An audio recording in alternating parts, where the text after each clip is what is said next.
So for this Trish's Dishes, we're at Kenrick's, just in time for Memorial Day. If you want to grill something for the family, make a special dinner for your man. This is where you can get all your fresh meat. You can hear all the butchers yelling. They also have frozen stuff and a market, pre-made meals. But I've been going here since, well, my parents brought me ever since I was a little kid to get all our family, picnic stuff, and they've been around since 1945. So let's get on to the grilling tips.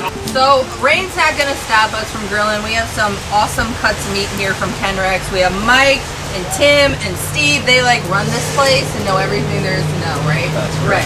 So about meat, yeah, and other stuff. So we're gonna show you tips how to marinate, season, grill, all that good stuff. We got a pork steak, a strip steak, and a shark steak. Yeah, shark steak. Yep. And some nice prosciutto wrapped asparagus. Oh my gosh, steak butter. Sounds good. All right, what are we doing first? So first, you always want to season up your meat a little bit, give it a little extra flavor. So we have our Joe the Butcher blend of our ultimate steak and roast rub. You just season it pretty generous on there. The outside, very nice. Do you have to do that a long time before you put it on the grill? No, not necessarily. Right before is good. If you use a liquid marinade, you might want to use that a little more longer on the time frame, but seasoning is your fine. And Trish, you can also put olive oil on here too before you do that too, just to add a little more flavor. And then we like to use this hogs and heat on pork. It's a little sweet and smoky seasoning. It's very good. It's good on ribs and chicken. I put it on bacon too. It's good. Even if you're gonna put a sauce on that pork steak, you want to put that on? Yes. Yes. Okay. Absolutely. And you can eat this without sauce or with sauce. Right. And then these are really cool. These are shark steaks. They're great on the grill. You Very can do healthy for you to eat. Yeah, a lot of people are into fish now. With we have a marinade here that we use a lemon dill marinade. These are frozen, but you can throw them on frozen. It won't hurt. It just take a little longer to cook. And these are a great side item to grill. It's prosciutto wrapped asparagus topped with a little Parmesan cheese. You can put that straight on the grill? You can do that on the grill or in the oven. Oh, you can do it in the oven. How much before you're going to eat should you put a pork steak on? I would say about an hour and 15 minutes. It stays on the grill though? Well, no. What I like to do is I like to brown my pork steak on the grill for about 15-20 minutes on each side. Then I remove them from the grill and just let them simmer in the oven in a little sauce, just to get them to where they fall right off the bone. And that's the same thing with ribs as well. You just brown them on there. The longer you can let them simmer, the more tender it's going to be. With your meat thermometer, you can gauge your time more appropriately. I don't have a meat thermometer.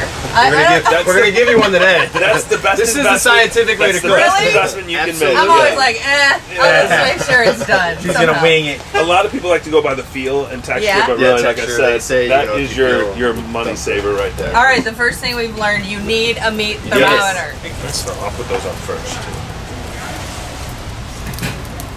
Fish you want to cook till it's white.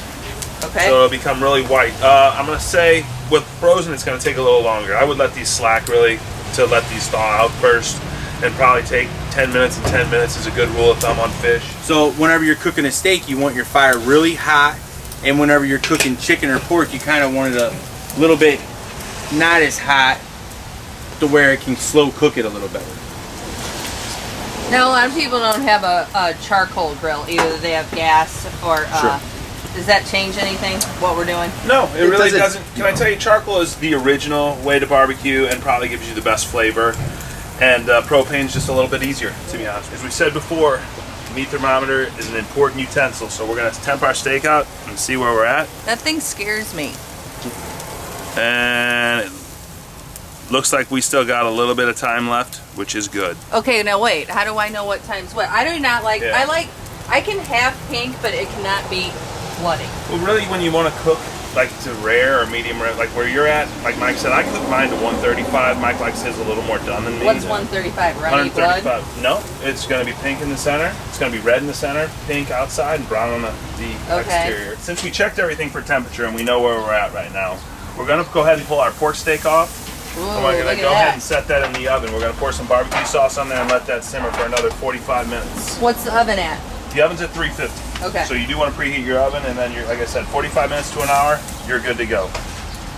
Our delicious steak also is now ready to go. And what we're going to do with that is we're going to pull that, we're going to let that set, And what we're going to do with our steak butter is put the steak butter on top while it's still Let it melt. steaming hot, and we are going to let this melt on top of the steak. And it makes a wonderful sauce. I'm going to put 2 pieces on because that's the way I like mine.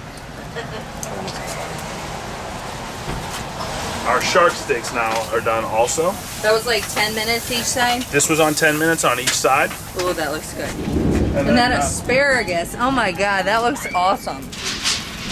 and the asparagus too. The asparagus took about maybe 15 minutes. You can put that in the oven You can or on the also grill. You can put do that that in the either way, oven if you don't have absolutely. any grilling space. Obviously on the grill you're going to get a little bit more flavor, but really it's they turned out really well. So I'm looking forward to eating these.